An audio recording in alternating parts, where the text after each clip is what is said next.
ওই এখানে ধরা লাগবে না, আপনি স্ক্যানে ধরেন, সমস্যা নেই। এরকম রাউটার বিট থাকলে আগে রাউটার বিটের ওপর একটা স্টপ, সমস্যা নেই। রাউটার বিট থাকলে আগে রাউটার বিট টেস্ট ফাইল করতে হবে, এখানে টুলপাথ করতে হবে। টুলপাথে গিয়ে কার্ভে গিয়ে এখানে কমন স্টিক দিতে হবে। Common stick car deep on থাকবে, জেড স্টেপও অন থাকবে।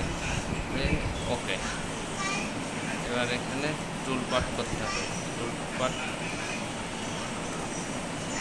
টুলপাথ করতে হবে, এক্সপোর্ট।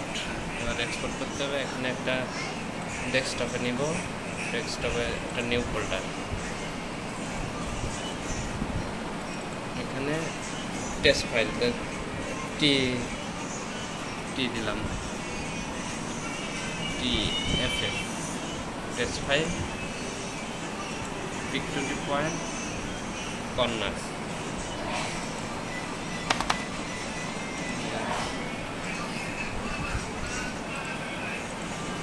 ওকে, এবার ব্যাক দিতে হবে। টেস্ট ফাইল শেষ, আবার টুলপাথ করতে হবে। টুলপাথ কার্ভে গিয়ে এবার অ্যাডভান্সে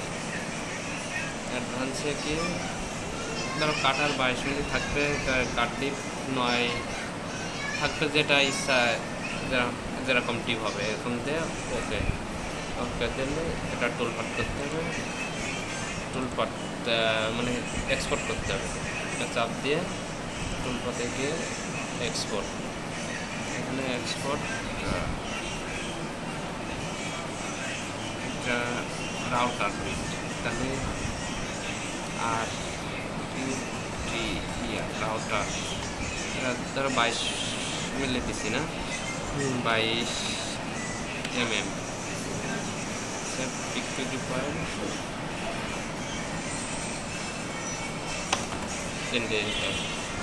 এবার শেষ।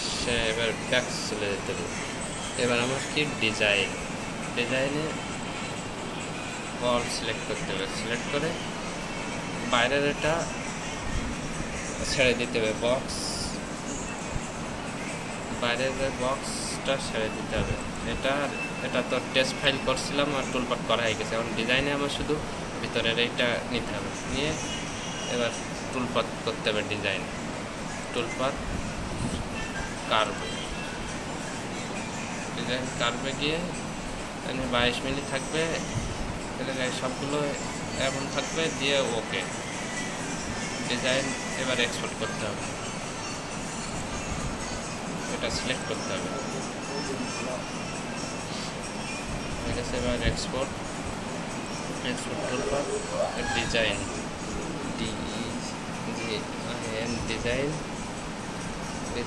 কত 6 কত দিচ্ছে ওখানে, ডিজাইন 6, ধরো 6 mm, pick to the point,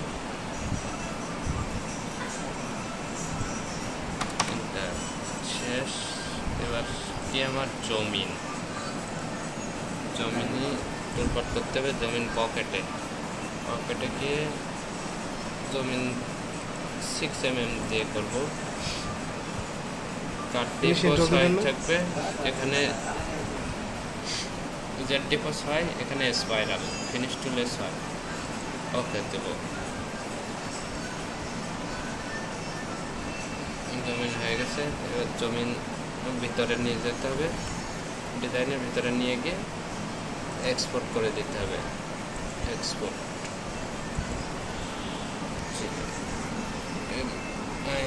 জমিন 6 মিলি কাটা দিয়ে হয়েছে, 6 mm, টু দি পয়েন্ট, শেষ। এখন অনেক সময় আবার মনে করেন যে থাকতে পারে, ডিজাইন স্টপ করেন। হ্যাঁ দরকার ছিল একটু, 1 মিনিট স্টপ।